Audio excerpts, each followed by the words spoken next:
Assalamu alaikum, dear students. I hope so you will be fine and all right by the grace of Allah Almighty. Dear students, today we will discuss the classification of organic compounds and we will also discuss how the organic compounds are studied in a easiest way. Okay? And how we discuss thousands of organic compounds in a very simplest way. तो students इसमें basically हमारे पास the organic compounds are categorized into two categories on the basis of their structure and functional groups. ठीक है, तो हमारे पास जो main है ना कैटेगरीज, हम कहते हैं कि ऑर्गेनिक कंपाउंड्स को जो क्लासीफाई किया गया है वो उनके स्ट्रक्चर के लिहाज से और उनके फंक्शनल ग्रुप्स के लिहाज से। लेकिन हम जो डिस्कस करने वाले हैं वो है organic compounds are discussed on the basis of their structures. ठीक है, अब ऑर्गेनिक केमिस्ट्री में आपके सिलेबस में, ठीक है, हमने ऑर्गेनिक कंपाउंड्स को स्टडी करना है, उनके स्ट्रक्चर के लिहाज से उन्हें क्लासीफाई करना है। ठीक है, फंक्शनल ग्रुप के लिहाज से भी किया गया है क्लासीफाई, वो हम आगे स्टेप बाय स्टेप जो है वो चैप्टर टू चैप्टर जब हम आगे जाएंगे तो हम देखेंगे। तो आज हम जो डिस्कस करेंगे वो डिस्कस करेंगे कि ऑर्गेनिक कंपाउंड्स को स्ट्रक्चर के लिहाज से कैसे क्लासीफाई किया गया और ऑर्गेनिक कंपाउंड स्ट्रक्चर के लिहाज से कितनी तरह के होते हैं और उनको थाउजेंड्स ऑफ ऑर्गेनिक कंपाउंड्स जो हैं या मिलियंस ऑफ ऑर्गेनिक कंपाउंड जो हमारे पास हैं उनको हम कैसे कैटेगराइज करके उनको आसानी से स्टडी कर लेते हैं। ठीक है, और अपनी आसानी के लिए कैसे ऑर्गेनिक कंपाउंड्स को उनके स्ट्रक्चर के लिहाज से हमने कैटेगराइज किया, ठीक है, ताकि हम उनको आसानी से डिस्कस कर सकें। वैसे अगर उनको मिक्स्ड फॉर्म में करें तो ऑर्गेनिक कंपाउंड्स की इतनी ज़्यादा तादाद है कि वो हम उनको इजीली डिस्कस नहीं कर सकते। ठीक है, तो फिर हम उसको कैटेगराइज करते हैं और उनके स्ट्रक्चर के लिहाज से। तो यहाँ पर हमारे पास जो ऑर्गेनिक कंपाउंड्स हैं उनमें जो उनको ऑर्गेनिक कंपाउंड्स को कैटेगराइज किया, दो तरह के ऑर्गेनिक कंपाउंड्स है, ओपन चेन और एसाइक्लिक एंड क्लोज चेन और साइक्लिक। ठीक है, तो जो ऑर्गेनिक कंपाउंड्स हम देखेंगे आगे, हम पढ़ेंगे, डिस्कस करेंगे अगले चैप्टर्स में, तो उसमें ऑर्गेनिक कंपाउंड जो हैं या तो वो ओपन चेन में होंगे, ओपन चेन की दो टाइप्स हैं, straight chain and branch chain. ठीक है, और या वो क्लोज चेन होंगे जिनको हम साइक्लिक भी कहते हैं। साइक्लिक आगे दो तरह के होते हैं, हेट्रो एंड होमोसाइक्लिक, और हेट्रोसाइक्लिक की आगे दो टाइप्स हैं, अनसैचुरेटेड एंड सैचुरेटेड, और अनसैचुरेटेड की आगे फर्दर दो टाइप्स हैं, एरोमेटिक एंड नॉन एरोमेटिक। और होमोसाइक्लिक जो होते हैं उनकी दो टाइप्स हैं, एलिसाइक्लिक एंड एरोमेटिक। तो डियर स्टूडेंट्स, इनको हम डिटेल से डिस्कस करने वाले हैं। ठीक है, तो सबसे पहले हम डिस्कस करेंगे साइक्लिक कंपाउंड्स को, कि क्लोज चेन और साइक्लिक ऑर्गेनिक कंपाउंड जो होते हैं वो क्या होते हैं, उनकी टाइप्स क्या हैं, इनकी एग्जांपल डिस्कस करेंगे। ठीक है, या इनके हम जनरल फार्मूलाज डिस्कस करेंगे और इनको कैसे याद करना है, इसके कुछ हम पॉइंट्स जो हैं वो उनको डिस्कस करेंगे। Now let's talk about the homocyclic or carbocyclic compounds. Now if we see its definition, what are homocyclic or carbocyclic compounds?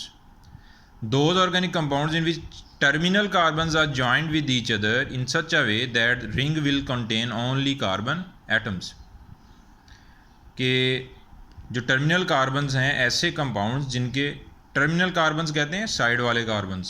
ठीक है, तो ओपन चेन के दोनों साइडों पे जो कार्बन्स होते हैं वो आपस में जुड़े हुए होंगे और पूरे रिंग के अंदर सिर्फ कार्बन एटम्स होंगे। ठीक है, पूरे रिंग के अंदर सिर्फ कार्बन के एटम्स होंगे। ठीक है, क्यों कार्बन के एटम्स होंगे क्योंकि हम डिस्कस कर रहे हैं ऑर्गेनिक कंपाउंड्स को, और ऑर्गेनिक कंपाउंड्स में carbon is a essential element. General formula इनका क्या होगा, CnH2n। ठीक, N क्या है, नंबर ऑफ कार्बन एटम्स। ठीक है, तो अगर किसी साइक्लिक होमोसाइक्लिक कंपाउंड्स में हमारे पास दो कार्बन एटम्स हैं तो उसके पास हाइड्रोजन्स कितनी होंगी, 4 हाइड्रोजन्स होंगी। ठीक है, ये फार्मूला होमोसाइक्लिक कंपाउंड्स दो तरह के होते हैं, सैचुरेटेड एंड अनसैचुरेटेड। ठीक है, तो ये जो फार्मूला है ये सैचुरेटेड होमोसाइक्लिक कंपाउंड्स का है, अनसैचुरेटेड का कोई स्पेसिफिक फार्मूला नहीं होता, वो उनमें डबल बॉन्ड्स के चेंज होने से वो फार्मूला चेंज होता रहता है। Now if we take its example, यहाँ पर हमारे पास 3 कार्बन हैं, ठीक है। तो इनके टर्मिनल कार्बन्स को हमने जोड़ दिया। प्रोपेन था हमारे पास, ठीक है, या हम कहते हैं कि हमारे पास कंपाउंड था CH3 CH2 CH3, ठीक है। ये हमारे पास 3 कार्बन वाला क्या था, प्रोपेन। हमने इनके एक एक हाइड्रोजन को रिमूव करके इनके टर्मिनल कार्बन्स, ये कार्बन क्या कहलाएंगे, इनके साइड वाले टर्मिनल, इनके टर्मिनल कार्बन्स को हमने जोड़ दिया। तो ये हमारे पास क्या बन गया, अब साइक्लोप्रोपेन, ठीक है। तो ये हमारे पास बन गया साइक्लोप्रोपेन। तो इसमें यहाँ पर ये हमारे पास बेंजीन आ गया स्टूडेंट्स, ठीक है। इसमें carbon to carbon double bond होता है, सिंगल डबल सिंगल, ठीक है, जिसे हम कॉन्जुगेशन भी कहते हैं, ठीक है। जो डबल सिंगल बॉन्ड्स होता है, ठीक है, ये स्ट्रक्चर इस तरह का जिसमें डबल सिंगल बॉन्ड्स आ जाएं अल्टरनेटिवली, तो उनको हम कहते हैं, इसे इस प्रोसेस को, फिनोमिना को हम कॉन्जुगेशन कहते हैं, ठीक है। तो ये हमारे पास जो होमोसाइक्लिक का मतलब क्या है कि इनके अंदर, रिंग के अंदर सिर्फ एक ही तरह के एटम्स हों। अब इनको कार्बोसाइक्लिक भी क्यों कहते हैं, क्योंकि एक ही तरह के एटम्स नाइट्रोजन के भी हो सकते थे, हाइड्रोजन के भी हो सकते थे, बोरॉन के भी हो सकते थे, सल्फर के भी हो सकते थे, एक्स्ट्रा। लेकिन अब इस रिंग में एक ही तरह के जो एटम्स हैं वो सारे कार्बन के ही हैं, ठीक है। तो इसलिए इस तरह के होमोसाइक्लिक कंपाउंड्स जिनके रिंग में एक ही तरह के एटम्स हों और वो कार्बन ही हों, तो इनको कार्बोसाइक्लिक कंपाउंड्स भी कहा जाता है, ठीक है। और ये बात आपने जहन में बस रखनी है, इनकी ऑथेंटिक जो है कि इनके टर्मिनल कार्बन्स जो होते हैं, इस तरह ओपन चेन कोई कंपाउंड था, स्ट्रेट चेन में हमने उनके टर्मिनल साइड वाले कार्बन्स को जोड़ दिया, एक एक हाइड्रोजन को निकाल दिया, ठीक है। तो इनका जनरल, अब ये हमारे पास क्या हुआ, सैचुरेटेड, ठीक है। अब सिंगल बॉन्ड्स, स्टूडेंट्स ये बात ज़हन में रख लें, ये हम आगे मज़ीद फर्दर पढ़ेंगे चैप्टर 8 में। सैचुरेटेड हाइड्रोकार्बन्स वो होते हैं जिनमें carbon to carbon single bonds हों। अनसैचुरेटेड होते हैं जिनमें कार्बन टू कार्बन डबल या ट्रिपल बॉन्ड्स हों।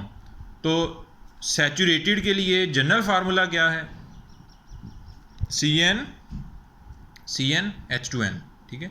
कि कितने कार्बन है, 3 है, 3 कार्बन, और 3 कार्बन्स को 2 से मल्टीप्लाई करो तो कितनी हाइड्रोजन्स आ गई, 6, 2 और 2 ये हैं, 2 ये हैं और 2 ये, 6 हाइड्रोजन्स हैं, 3 कार्बन है।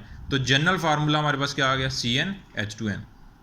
तो डबल बॉन्ड्स के लिए हमारे पास, ठीक है, ये यहाँ पर, तो डबल बॉन्ड वाले जो हमारे पास कार्बोसाइक्लिक कंपाउंड्स होते हैं उनका कोई स्पेसिफिक फार्मूला नहीं होगा, क्योंकि इसमें हाइड्रोजन चेंज होती जाएंगी, क्योंकि डबल बॉन्ड जो है वो चेंज होती रहती है। अब ये भी तो अनसैचुरेटेड ही हुआ ना कार्बोसाइक्लिक, इसमें सारे कार्बन एटम, लेकिन एक डबल आ गई, इसमें कितनी डबल बॉन्ड्स आ गई, 3 आ गई। तो इनमें जो अनसैचुरेटेड कार्बोसाइक्लिक होंगे उनमें हाइड्रोजन चेंज होती रहेंगी। जो फिक्स फार्मूला होगा वो जनरल किसका होगा, सैचुरेटेड कार्बोसाइक्लिक कंपाउंड्स का, वो है CnH2n। तो स्टूडेंट्स यहाँ पर हमारे पास ये होमोसाइक्लिक और कार्बोसाइक्लिक कंपाउंड्स हैं। स्टूडेंट्स एक बात इसमें आपने और माइंड में ये रखनी है कि ये हमारे पास बेंजीन है, ठीक है। तो जो हमने बेंजीन को डिस्कस किया, अब यहाँ पर देखें कि ये इसमें सारे कार्बन एटम्स हैं, इसके रिंग में सारे क्या हैं, कार्बन के एटम्स हैं, ठीक है। तो जिस तरह हमने यहाँ पे डिस्कस किया सारे कार्बन एटम्स हैं, लेकिन अगर हम यहाँ से एक हाइड्रोजन को रिप्लेस कर देते हैं किसके साथ, हाइड्रोक्सिल ग्रुप के साथ, ठीक है। एक हाइड्रोजन को हमने किससे रिप्लेस कर दिया, हाइड्रोक्सिल ग्रुप के साथ, तो क्या ये अब भी होमोसाइक्लिक कंपाउंड रहा, तो स्टूडेंट ये अभी भी होमोसाइक्लिक ही कंपाउंड होगा। क्यों, क्योंकि इसके रिंग के अंदर सारे के सारे एटम्स कार्बन के ही हैं। हाँ, एक हमने अगर हाइड्रोजन को रिप्लेस करके हाइड्रोक्सिल ग्रुप लगा दिया तो ये रिंग के बाहर हुआ है काम, ठीक है। ये जो सारा काम हुआ है ये आउटसाइड द रिंग हुआ है, रिंग के अंदर सारे के सारे अभी भी कार्बन एटम्स ही हैं, तो अभी भी ये होमोसाइक्लिक कंपाउंड ही कहलाएगा, ठीक है।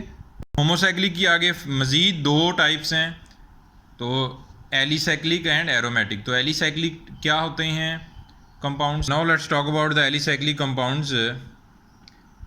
अब एलिसाइक्लिक कंपाउंड, होमोसाइक्लिक की जो टाइप्स हैं, होमोसाइक्लिक ऑर्गेनिक कंपाउंड की जो टाइप है एलिसाइक्लिक। एलिसाइक्लिक क्या होते हैं, होमोसाइक्लिक का तो हमें कंफर्म हो गया कि उनके टर्मिनल कार्बन आपस में जुड़े होंगे, ठीक है। और रिंग के अंदर सारी सारे कार्बन एटम्स ही होंगे, क्योंकि हम ऑर्गेनिक कंपाउंड को स्टडी करने जा रहे हैं। और उसमें carbon to carbon single bonds भी हो सकती हैं, carbon to carbon double bonds भी हो सकती हैं। तो स्टूडेंट्स, जो एलिसाइक्लिक होमोसाइक्लिक कंपाउंड्स हैं, यहाँ पर एली का मतलब एलिफैटिक से लिया गया है, ठीक है। और एलिफैटिक जो ऑर्गेनिक कंपाउंड्स होते हैं, हाइड्रोकार्बन्स होते हैं, वो ऑर्गेनिक कंपाउंड्स होते हैं जिनमें जो ओपन चेन होते हैं और उनमें अल्टरनेट डबल और सिंगल बॉन्ड नहीं पाई जाती, और वो उनके अंदर बेंजीन रिंग पाया नहीं जाता, ठीक है। उनको हम एलिफैटिक कंपाउंड कहते हैं। अब ये रिजेंबलेंस क्यों रख रहे हैं उनसे? क्योंकि इनमें बेंजीन रिंग नहीं है, इनमें अल्टरनेट डबल सिंगल इस तरह बॉन्ड्स पाई नहीं जाती, कॉन्जुगेशन नहीं पाई जाती। और ये आगे हम डिस्कस करेंगे कि ये कॉन्जुगेशन क्या होती है। तो बेसिकली हमारे पास ये जो ऑर्गेनिक कंपाउंड्स हैं एलिसाइक्लिक, तो एलिसाइक्लिक जो हैं ये नॉन एरोमेटिक हैं, ठीक है। एलिफैटिक से निकला है ये लफ्ज़। तो एलिफैटिक होते हैं जो ओपन चेन होते हैं और उनमें बेंजीन रिंग नहीं पाया जाता, लेकिन ये क्लोज चेन में आ जाते हैं, साइक्लिक हैं। लेकिन ये क्यों रिजेंबलेंस रखते हैं, इनकी एक बात क्यों मैच करती है एलिफैटिक से कि इनमें बेंजीन रिंग पाया नहीं जाता। इनमें सिंगल बॉन्ड्स हैं, तो ये सैचुरेटेड एलिसाइक्लिक कंपाउंड्स कहलाएंगे, ठीक है। तो इनका जनरल फार्मूला क्या होगा? CnH2n। तो स्टूडेंट्स, ये एक बात ज़हन में रखें कि हमारे पास जो अल्कीन्स होते हैं, अल्कीन्स और alicyclic compound, saturated alicyclic compounds का जनरल फार्मूला सेम होता है। तो जैसा कि हमारे पास ब्यूटीन है, ठीक है, तो ब्यूटीन में हमारे पास कितनी हाइड्रोजन हैं? 3, 2, 5 और 3। ये हमारे पास 8 हाइड्रोजन हैं, 4 कार्बन हैं ब्यूटीन के पास। तो साइक्लोब्यूटेन के पास कितने हैं ये? तो अगर देखा जाए CnH2n, यहाँ पे 4 कार्बन पुट करें, ठीक है, और ये 2 को 4 से मल्टीप्लाई करें तो कितने आ गए? 8।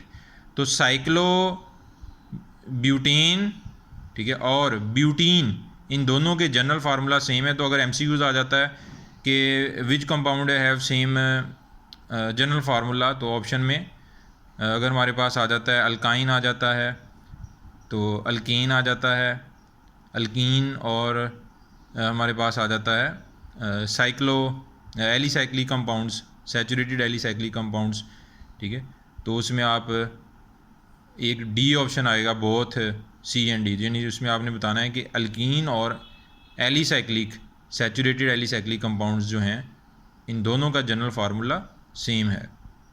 तो इसी तरह अनसैचुरेटेड हमारे पास जो एलिसाइक्लिक कंपाउंड्स आते हैं वो कौन से हैं? उसमें डबल बॉन्ड्स आ जाती है, carbon to carbon double bond आ जाती है। और ये हमारे पास साइक्लोपेंटीन है, ठीक है। तो ये हमारे पास साइक्लोहेक्जीन है, 6 कार्बन है, 5 है, तो पेंटीन डबल बॉन्ड आ गई। तो अल्कीन की क्लास में, ये सारे अल्कीन की क्लास में से हैं। तो स्टूडेंट, यहाँ पे 2 डबल बॉन्ड भी आ सकती हैं, ठीक है।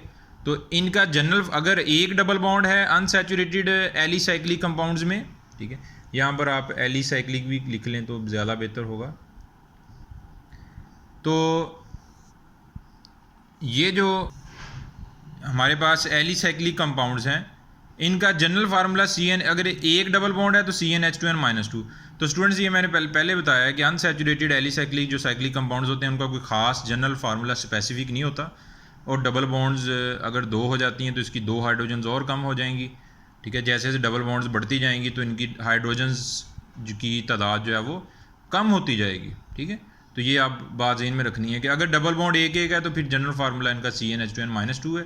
जैसा कि हमारे पास 4 कार्बन हैं, ठीक है, और कितनी हाइड्रोजन्स हैं इसमें? 6 हाइड्रोजन्स हैं, ठीक है। तो अगर आप 4 कार्बन इधर पुट करें और 4 को 2 से मल्टीप्लाई करें 8, और 8 में से 2 माइनस करें तो कितनी हाइड्रोजन आ जाएंगी? 6 हाइड्रोजन्स आ जाएंगी। बात करेंगे कि होमोसाइक्लिक या कार्बोसाइक्लिक कंपाउंड्स में एरोमेटिक होमोसाइक्लिक कंपाउंड्स कौन से होते हैं? तो dear students, there are 4 parameters to check the aromatic compounds, ठीक है। तो बेसिकली जो एरोमेटिक कंपाउंड्स हैं ना, तो वो हमें कैसे पता चलेगा कि ये कंपाउंड एरोमेटिक है, ठीक है। वो साइक्लिक होना चाहिए, प्लेनर स्ट्रक्चर होना चाहिए। कॉन्जुगेशन जिस तरह मैंने पहले कहा कि हम आगे पढ़ेंगे, चैप्टर 9 में हमने ये पढ़ना है। और ओबे हक्कल रूल, ठीक है, तो ये ओबे हक्कल रूल, इसमें पाई इलेक्ट्रॉन सिग्मा इलेक्ट्रॉन्स की बात होगी, तो वो भी आप लोगों को की समझ से बाहर की चीज़ें हैं सारी। तो इसमें हम डिस्कस करेंगे चैप्टर 9 में इन चारों रूल्स को हम डिस्कस करेंगे, ठीक है। एरोमेटिक कंपाउंड्स को बेसिकली इन 4 पैरामीटर्स की बेस पे चेक किया जाता है कि कंपाउंड एरोमेटिक है या नहीं है। तो लेकिन जो आपकी बुक में है वो बेसिकली जो अभी इस लेवल पे हम डिस्कस करेंगे वो ये है कि आप ये ज़हन में रख लें कि ऑर्गेनिक कंपाउंड्स जो हैं उनमें benzene ring, aromatic homocyclic compounds में बेंजीन रिंग का होना ज़रूरी है, ठीक है। तो बेंजीन रिंग हमारे पास क्या है कि 3 अल्टरनेटिव डबल बॉन्ड और सिंगल बॉन्ड्स, ठीक है, और 6 कार्बन होंगे और हर कार्बन के साथ कितनी हाइड्रोजन्स होंगी? हर कार्बन के साथ सिंगल हाइड्रोजन पाई जाएगी। और जिस तरह मॉलिक्यूलर फार्मूला क्या हुआ, C6H6, ठीक है। तो यहाँ पर हमारे पास स्टूडेंट्स ये जो यहाँ पर आपको पता ही है कि ये 6 कॉर्नर पे क्या हैं, कार्बन के एटम्स हैं। तो कोई भी ऑर्गेनिक कंपाउंड्स होमोसाइक्लिक या हमारे पास कोई भी कार्बोसाइक्लिक होमोसाइक्लिक कंपाउंड्स जिसके अंदर एक बेंजीन रिंग हो, इस बेंजीन के रिंग को हम इस तरह भी शो करते हैं, ठीक है। अब इसमें हाइड्रोजन लगाने की ज़रूरत नहीं है, कार्बन लगाने की ज़रूरत नहीं है 6, तो सिंगल ये सर्कल हम इसमें ड्रॉ कर देते हैं जो क्या शो करता है, कॉन्जुगेशन को। कॉन्जुगेशन स्टूडेंट्स क्या होती है कि किसी भी कंपाउंड के अंदर एक डबल है तो एक सिंगल हो, एक डबल है, एक सिंगल, एक डबल है और एक सिंगल, इस तरह का स्ट्रक्चर हो, तो अल्टरनेटिव डबल और सिंगल बॉन्ड्स हों तो उसे हम क्या कहते हैं, कॉन्जुगेशन। तो फिलहाल आप इन 2 पॉइंट्स को देख लें कि हमारे पास बेंजीन कंपाउंड के अंदर एटलीस्ट एक बेंजीन रिंग होना चाहिए अगर वो एरोमेटिक है, और उसके अंदर अगर वो बेंजीन रिंग है तो उसमें फिर क्या होगी, कॉन्जुगेशन होगी, ठीक है। साइक्लिक तो है ही ये क्योंकि इसके टर्मिनल कार्बन्स आपस में अटैच्ड हैं, ठीक है। तो प्लेनर और हक्कल रूल जो है ये हम उसमें डिस्कस करेंगे चैप्टर 9 में। डेफिनेशन हमारे पास आ गई, those homocyclic compounds which contain at least 1 benzene ring in their structures. So dear students, we have a benzene rings, ठीक है। We can draw the structures of benzene ring in 3 different ways, ठीक है। तो आप इस तरह भी लिख सकते हैं बेंजीन का स्ट्रक्चर, और इस फॉर्म में भी लिख सकते हैं, और ये सिंपल सर्कल डाल के इसमें, तो ये हमारे पास रिंग की फॉर्म में इसको हम शो कर सकते हैं। तो इन रिंग्स का एटलीस्ट एक ऐसे रिंग का होना किसी भी होमोसाइक्लिक या कार्बोसाइक्लिक कंपाउंड्स के अंदर ज़रूरी है, फिर वो कंपाउंड कहलाएगा कि ये एरोमेटिक है, ठीक है।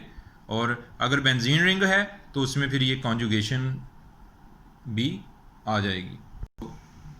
अगर हम फर्दर एग्जांपल देखें तो ये हमारे पास हमने बेंजीन की एक हाइड्रोजन को किससे रिप्लेस कर दिया, हाइड्रोक्सल से कर दिया है, ठीक है।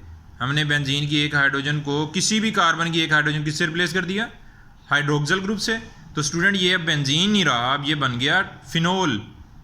Phenol is the derivative of benzene.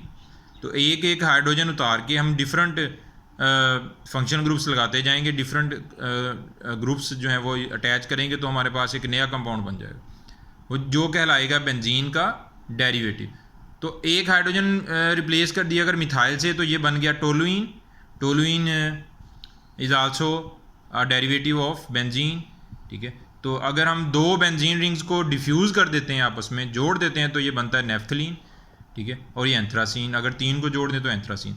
तो डियर स्टूडेंट्स, ये सारे कंपाउंड्स क्या हैं, एरोमेटिक कंपाउंड्स हैं, एरोमेटिक होमोसाइक्लिक कंपाउंड्स हैं या एरोमेटिक कार्बोसाइक्लिक कंपाउंड्स हैं। क्यों? क्योंकि बेंजीन के रिंग में कार्बन एटम्स के अलावा और कोई एटम नहीं है, और बाकी हैं लेकिन वो आउटसाइड हैं, आउटसाइड द रिंग है, ठीक है। तो ये कार्बोसाइक्लिक, होमोसाइक्लिक, ठीक है, एरोमेटिक जो हैं वो कंपाउंड्स हैं, ठीक है। इनके अंदर बेंजीन रिंग का होना ज़रूरी है। अगर बेंजीन रिंग आ गया तो समझ लें इनमें कॉन्जुगेशन भी आ गई। और ये 2 और 4 पैरामीटर्स जो हैं ये कंप्लीटली एक्सप्लेन कर देते हैं एरोमेटिक कंपाउंड को। इनमें से 2 जो है वो हम आगे पढ़ेंगे, अभी उनको डिस्कस करने का फ़ायदा नहीं। Dear students, no we will talk about the heterocyclic compounds, यानी कि क्लोज चेन और साइक्लिक कंपाउंड्स को दो मेन कैटेगरीज में डिवाइड किया, होमोसाइक्लिक और कार्बोसाइक्लिक। कार्बोसाइक्लिक को हमने डिटेल में पढ़ लिया और अब हम इसमें सेकंड कैटेगरी हेट्रोसाइक्लिक को डिस्कस करेंगे। If we discuss its definition, actually heterocyclic compounds are those cyclic compounds in which ring consist more than one type of atoms। यहाँ पे more than one type of atoms का मतलब ये है कि ring के अंदर कार्बन के, अब एक रिंग में सारे के सारे एटम्स कार्बन नहीं होंगे बल्कि कार्बन के अलावा भी कोई और एटम्स रिंग के अंदर इंटरफेयर करेंगे। ठीक है, तो स्टूडेंट्स यहाँ पर हम क्योंकि ऑर्गेनिक कंपाउंड्स को स्टडी कर रहे हैं जिनका कार्बन एसेंशियल एलिमेंट है, तो हम बेसिकली रिंग के अंदर कार्बन को लाजमी तौर पे डिस्कस करते हैं। ठीक है, तो अगर रिंग के अंदर कार्बन के अलावा कोई और एलिमेंट आ गया तो वो फिर कंपाउंड होमोसाइक्लिक नहीं कहलाएगा, वो कहलाएगा हेट्रोसाइक्लिक। तो हम इसकी कुछ एग्जांपल्स देखते हैं। तो स्टूडेंट्स यहाँ पर देखें कि हमारे पास कार्बन है, कार्बन इसमें 6 कार्बन थे बेंजीन में, लेकिन एक कार्बन की जगह यहाँ पर क्या आ गया, नाइट्रोजन आ गया। ये रिंग के अंदर आ गया, इंटरफेयर कर रहा है। तो ये कंपाउंड अब होमोसाइक्लिक एरोमेटिक कंपाउंड नहीं कहलाएगा, ठीक है, बल्कि ये हेट्रोसाइक्लिक कंपाउंड कहलाएगा। ठीक है, तो ये हमारे पास क्या आ गया, हेट्रोसाइक्लिक। इसी तरह सल्फ़र आ गया, तो ये थायोफीन है। थायोफीन, ये रिंग के अंदर अब सारे एटम्स कार्बन के नहीं हैं, तो ये हमारे पास क्या आ गया, थायोफीन। और ये फ्यूरॉन है। ठीक है, फ्यूरॉन जो है इसमें भी अब इंटरफेयर कौन कर रहा है, ऑक्सीजन कर रहा है रिंग के अंदर, यहाँ पर सल्फ़र कर रहा है। तो स्टूडेंट्स दीज आर, ये साइक्लिक तो हैं लेकिन ये होमोसाइक्लिक नहीं है, ये कार्बोसाइक्लिक नहीं है। क्यों? क्योंकि अब रिंग के अंदर, साइकिल के अंदर सारे के सारे एटम्स कार्बन के नहीं हैं बल्कि कुछ हेट्रो एटम्स भी इंटरफेयर कर रहे हैं, नाइट्रोजन, सल्फ़र एंड ऑक्सीजन। तो स्टूडेंट्स ये अनसैचुरेटेड हेट्रोसाइक्लिक कंपाउंड्स थे। एंड अनसैचुरेटेड का मतलब क्या है, इनमें carbon to carbon double bonds भी थी सिंगल के साथ साथ। ठीक है, तो अनसैचुरेटेड थे। सैचुरेटेड क्या होंगे, सैचुरेटेड हेट्रोसाइक्लिक का मतलब, पहली तो आपने ये बात ज़हन में रखनी है कि ये हमारे पास जो हेट्रोसाइक्लिक कंपाउंड्स का मतलब क्या है कि रिंग के अंदर सारे के सारे एटम कार्बन के नहीं हैं बल्कि हेट्रो एटम्स भी रिंग में इन्वॉल्व हैं। ठीक है, तो पहली तो आपने ये बात ज़हन में रखनी। दूसरा ये है कि अब इनको सैचुरेटेड कह रहे हैं तो इनमें कोई डबल बॉन्ड नहीं होनी चाहिए, कार्बन टू कार्बन कोई डबल बॉन्ड नहीं होनी चाहिए। तो जैसा कि ऑक्सीरेन है, ठीक है, एजिडिन है और ये हमारे पास थायरीन है। ठीक है, तो इनमें ये हेट्रो एटम्स तो हैं लेकिन इनमें कार्बन टू कार्बन कोई डबल बॉन्ड नज़र नहीं आ रही, सारी सिंगल्स हैं। तो फिर इनको हम क्या कहेंगे, सैचुरेटेड हेट्रोसाइक्लिक कंपाउंड्स। स्टूडेंट्स अब ये अनसैचुरेटेड की आगे मज़ीद दो कैटेगरीज हैं, एरोमेटिक एंड नॉन एरोमेटिक। तो अब हम इनको डिस्कस करते हैं। तो एरोमेटिक अनसैचुरेटेड, जो हमारे पास aromatic unsaturated aromatic heterocyclic compounds. ठीक है, तो हमारे पास ये जो हेट्रोसाइक्लिक कंपाउंड्स की कौन सी क्लास है, जो अनसैचुरेटेड हैं। ठीक है, तो ये और अनसैचुरेटेड तो हैं ही हैं और ये एरोमेटिक भी हैं। ठीक है, तो एरोमेटिक में एक तो ये है कि कॉन्जुगेशन होनी चाहिए, डबल सिंगल बॉन्ड्स होनी चाहिए। ठीक है, तो स्टूडेंट्स दूसरी एरोमेटिक का क्या है कि स्ट्रक्चर प्लेनर होना चाहिए, साइक्लिक भी है, ये कॉन्जुगेशन भी है। ठीक है, और एक प्लेनर स्ट्रक्चर, और जो हमारे पास हक्कल रूल है उसको हम डिस्कस चैप्टर 9 में करेंगे।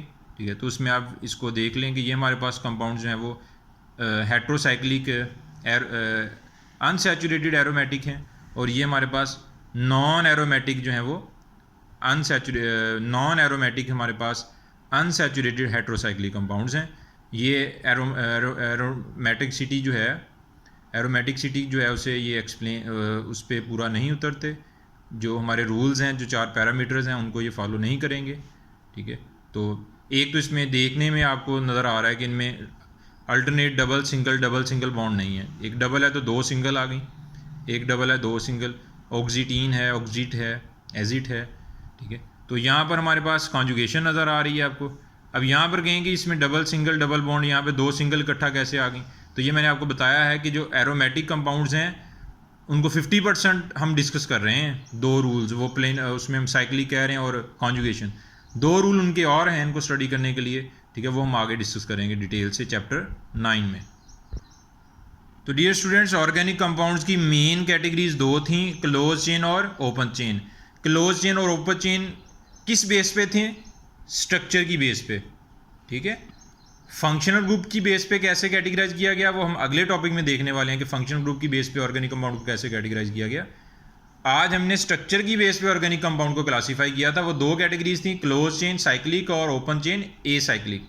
तो हमने डिटेल पढ़ी कि क्लोज चेन को फर्दर कैसे क्लासीफाई किया गया, उनको हमने डिस्कस किया, ठीक है। अब हम डिस्कस करेंगे ओपन चेन और एसाइक्लिक कंपाउंड्स को।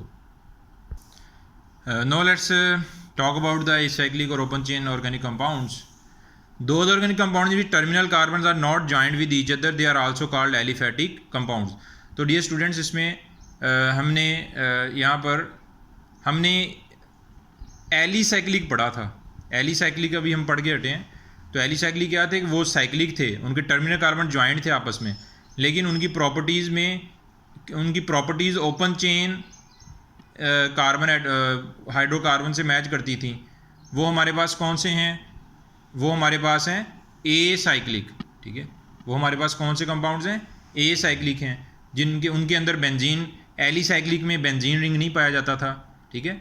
और उनकी प्रॉपर्टीज़ कुछ बेंजीन रिंग ना होने की वजह से, कॉन्जुगेशन ना होने की वजह से उनकी कुछ प्रॉपर्टीज़ मैच करती थी एसाइक्लिक कंपाउंड्स के साथ, इसलिए उनको हम जो है एलिसाइक्लिक कंपाउंड कहते हैं। तो डिफरेंस आ जाता है पेपर में, what differentiate acyclic and alicyclic compounds, और डिफरेंस आ जाता है व्हाट आर होमोसाइक्लिक और हेट्रोसाइक्लिक कंपाउंड्स। तो ये शॉर्ट क्वेश्चंस बड़े इंपॉर्टेंट हैं, पेपर में रिपीट होते रहते हैं ये। तो अब आगे हम इसकी एग्जांपल्स देखते हैं स्टूडेंट्स। जिसमें ये हमारे पास ब्यूटेन है, 4 कार्बन है, ठीक है। तो इसका जनरल फार्मूला C4H10 हमारे पास आ जाता है, ठीक है। अब ये जो ब्यूटेन है, नॉर्मल ब्यूटेन, इसके क्या ये टर्मिनल कार्बन आपस में ज्वाइंट है? क्या ये आपस में जुड़े हुए हैं? ठीक है, नहीं, ठीक है। इसलिए इसको ओपन चेन ऑर्गेनिक कंपाउंड कहा जाता है, इनको स्ट्रेट चेन भी कहा जाता है, ठीक है। वो आगे इसकी कैटेगरीज आ जाती हैं, आगे फर्दर इसकी टाइप्स आ जाती हैं। तो फिलहाल आप इसमें ये देखें कि इनके टर्मिनल कार्बन्स आपस में ज्वाइंट नहीं होंगे, ठीक है, आपस में जुड़े हुए नहीं होंगे साइड वाले कार्बन। अब ये हमारे पास जो पेंटेन है, ठीक है, तो इसमें भी अगर देखा जाए तो ये भी एक normal single chain open chain compound है, ठीक है, स्ट्रेट चेन इसे कहा जाता है। तो ये हमारे पास पेंटेन, क्या इनके टर्मिनल कार्बन कौन से होंगे? ये वाले, ठीक है। क्या इनके टर्मिनल कार्बन आपस में अटैच्ड हैं, जुड़े हुए हैं? नहीं, ठीक है। तो ये भी हमारे पास क्या है? ओपन चेन एसाइक्लिक कंपाउंड कहलाते हैं। एसाइक्लिक का मतलब ये है कि इनका स्ट्रक्चर साइक्लिक नहीं होता, इनके स्ट्रक्चर्स में साइकिल नहीं पाया जाता, जैसा कि बेंजीन रिंग वगैरह या बेंजीन का साइक्लिक स्ट्रक्चर वगैरह होता है। तो हम आगे पीछे हम साइक्लिक को पढ़ के हटे हैं। इन द सेम वे, ठीक है, ये हमारे पास नॉर्मल हेक्सेन है। क्या स्टूडेंट्स, क्या ये साइक्लिक है? नहीं है, ठीक है, ये साइक्लिक नहीं है। क्यों? क्योंकि ये जो कार्बन एटम्स हैं ये आपस में जुड़े हुए नहीं है। बेशक इसका स्ट्रक्चर साइक्लिक लग रहा है, लेकिन इसके टर्मिनल कार्बन्स आपस में अटैच्ड नहीं है, इनमें कोई भी किसी भी तरह की बॉन्डिंग पाई नहीं जाती। तो ये भी कौन सा कहलाएगा कंपाउंड? Open chain. तो पॉइंट आपने जो देखना है, जिस पे फोकस करना है, वो ये है कि इनके टर्मिनल कार्बन जो हैं वो आपस में अटैच होने नहीं चाहिए, वो आपस में ज्वाइंट नहीं होने चाहिए। तो carbon atoms are connected in series. तो कार्बन एटम जो हैं वो इनमें सीरीज़ की फॉर्म में इनमें जुड़ते जाएंगे, ठीक है, अटैच होते जाएंगे साथ साथ। तो ये हमारे पास इसकी ए साइक्लिक की फर्स्ट कैटेगरी थी, जिनको हम स्ट्रेट चेन भी कहते हैं। इनको हम स्ट्रेट चेन भी कहते हैं। स्ट्रेट चेन का मतलब ये है कि इनके एक तो टर्मिनल कार्बन आपस में अटैच नहीं है, दूसरा इनके किसी भी कार्बन के साइड पे किसी भी तरह का कोई और कार्बन अटैच नहीं है, ठीक है। यानी कि आप यहाँ से एक हाइड्रोजन निकाल के लगा सकते थे कार्बन, यहाँ पर भी एक हाइड्रोजन निकाल के लगा सकते थे कार्बन। तो इनके साइडों, इस चेन के साइडों पे कोई किसी भी तरह का और कोई कार्बन अटैच नहीं है। तो ये हमारे पास open chain, straight chain hydrocarbon इनको कहा जाता है। जैसा कि ये भी स्ट्रेट चेन ओपन चेन है, स्ट्रेट चेन ही।